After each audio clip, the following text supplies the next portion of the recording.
आज़ादी के 75 वर्ष पूरा होने पर 76वें स्वतंत्रता दिवस के अवसर पर आप सभी को मैं बहुत बहुत शुभकामनाएं देता हूं। आज का दिन हम सबके जिंदगी का बहुत ही महत्वपूर्ण दिन है।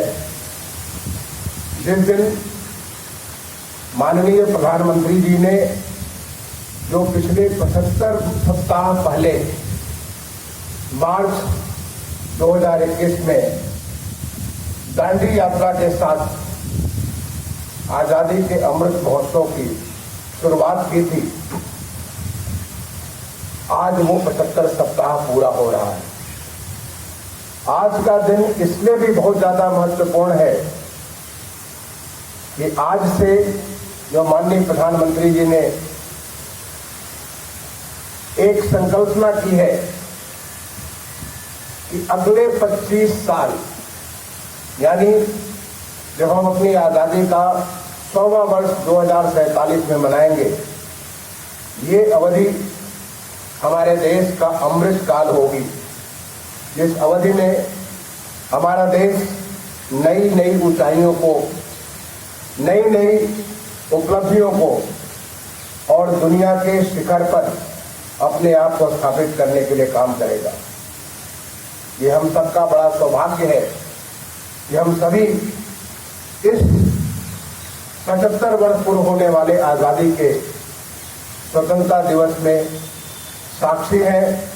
हम सबके हाथ में तिरंगा है।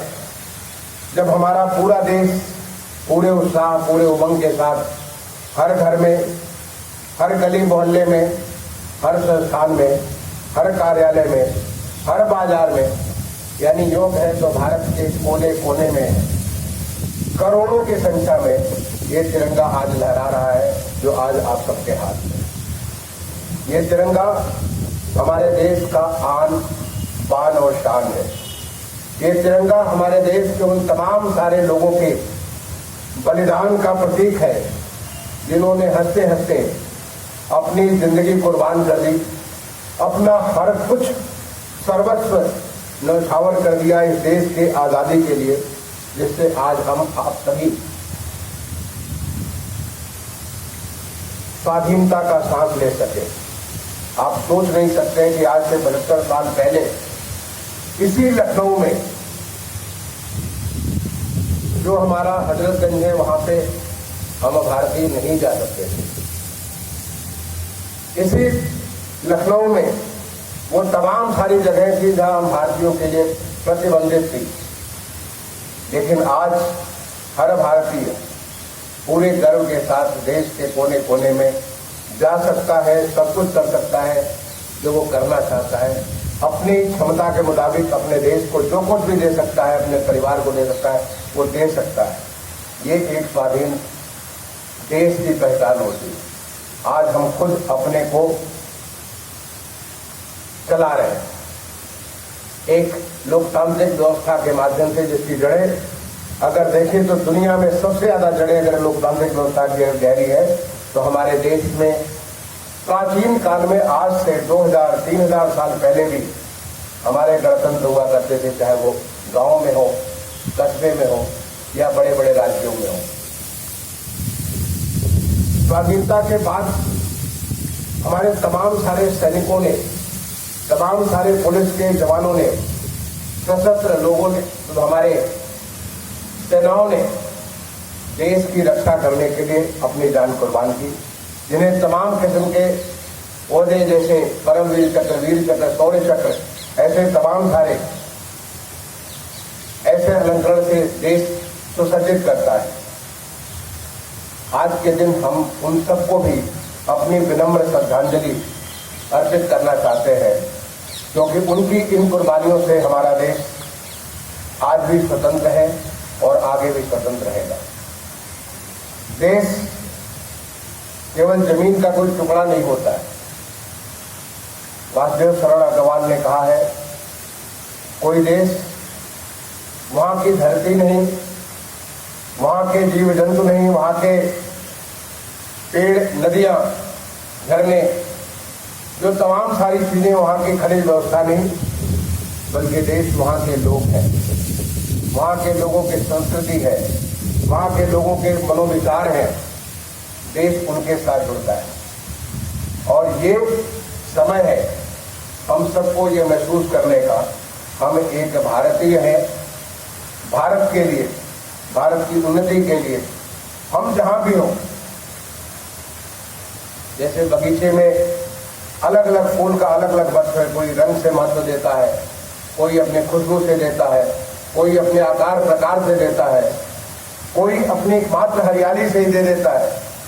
उसी प्रकार से हम जहाँ कहीं भी हो, हमें अपने तरफ से, एक छात्र है तो छात्र के रूप में, खिलाड़ी है तो खिलाड़ी के रूप में, देखिए कितना बड़ा गौरव हमारे खिलाड़ियों ने अभी राष्ट्रमंडल खेलों में पहले बार इतनी बड़ी संख्या में 22 गोल्ड मेडल, 61 मेडल पहले बार प्राप्त किया।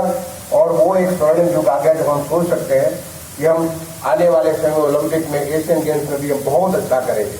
तो जहाँ जिस किसी ग्राउंड में हो, जिस किसी फील्ड में हो, आप जो भी काम करते हो, अगर उस काम को हम पूरे मनोयोग के साथ, पूरी जैसे हम भगवान की श्रद्धा में पूजा करते हैं, नमन करते हैं, अगर उस भाव से अपने काम को करेंगे तो निश्चित तौर पे हम तो खुश होंगे ही होंगे।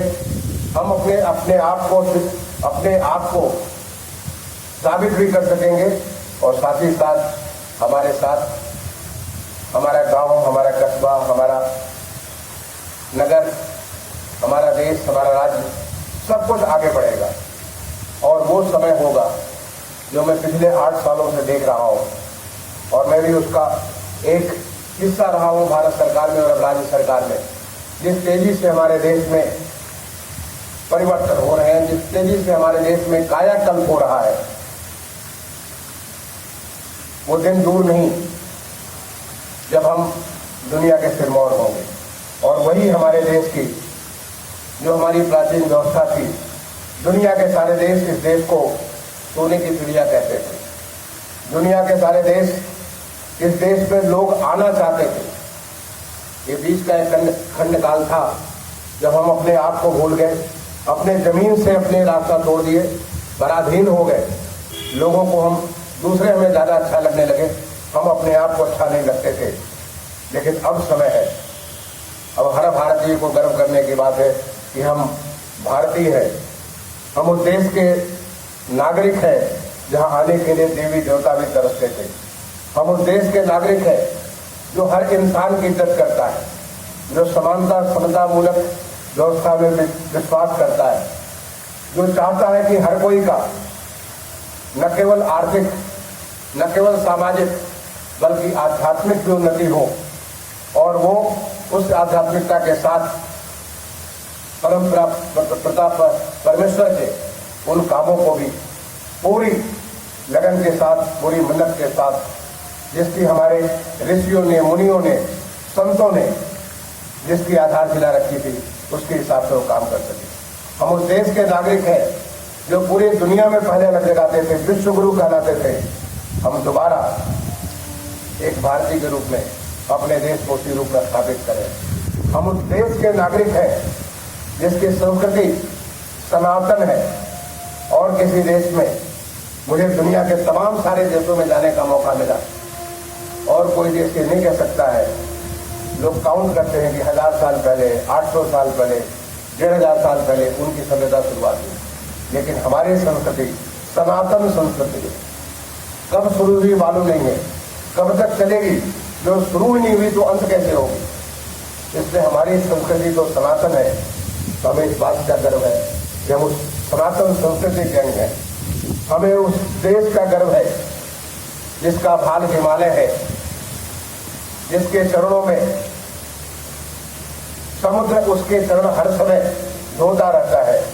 हम उस देश के नागरिक हैं जहां उत्तर से दक्षिण तक, पूरब से पश्चिम तक इतनी सारी विविधताएं होने के बावजूद भाषा की विविधता है, भौगोलिक स्थितियों की विविधता है, लोगों के खान पान की विविधता है, लेकिन ये सारा देश उन विविधताओं के बावजूद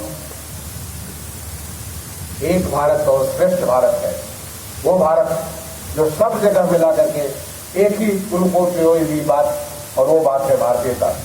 तो आइए हम सब इस बात को गर्व करें, अपने स्वाधीनता संग्राम के उन तमाम सारे जाने अनजाने बलिदानियों को अपनी विनम्र श्रद्धांजलि अर्पित करें। उन तमाम सारे नामचीन और गैर नामचीन सशस्त्र सेना के, पुलिस के जवानों को जिन्होंने हमारे लिए इस आज़ादी को बरकरार रखा, उनके प्रति भी अपना श्रद्धांजलि अर्पित करें और एक प्रण लें, एक प्रतिज्ञा लें कि हम एक भारतीय के रूप में आज़ादी के अमृत काल में, जो आज से शुरू हो रहा है और अगले 25 साल तक चलेगा, हो सकता है कि हम में, आप में से कुछ लोग जब 25 साल पूरा हो, जब आज़ादी का 100वां साल बनाया जाए, हम यहाँ न रहें, लेकिन आज अपनी कल्पना शक्ति से आप अपने आप को वहां ले जा सकते हैं कि हमारा देश 25 साल बाद कहाँ होगा, और उसके लिए हम क्या कर सकते हैं, आज के स्थिति में हम क्या कर सकते हैं, कैसे कर सकते हैं, उसका हम संकल्प ले सकते हैं, और संकल्प लेकर के उस अमृत काल की यात्रा प्रारंभ करें। मैं एक बार दोबारा आप सारे लोगों को इस आज़ादी के अमृत महोत्सव पर, आज के 76वें स्वतंत्रता दिवस के अवसर पर अपनी तरफ से बहुत बहुत बधाइयाँ और शुभकामनाएं देता हूँ। धन्यवाद। जय हिंद।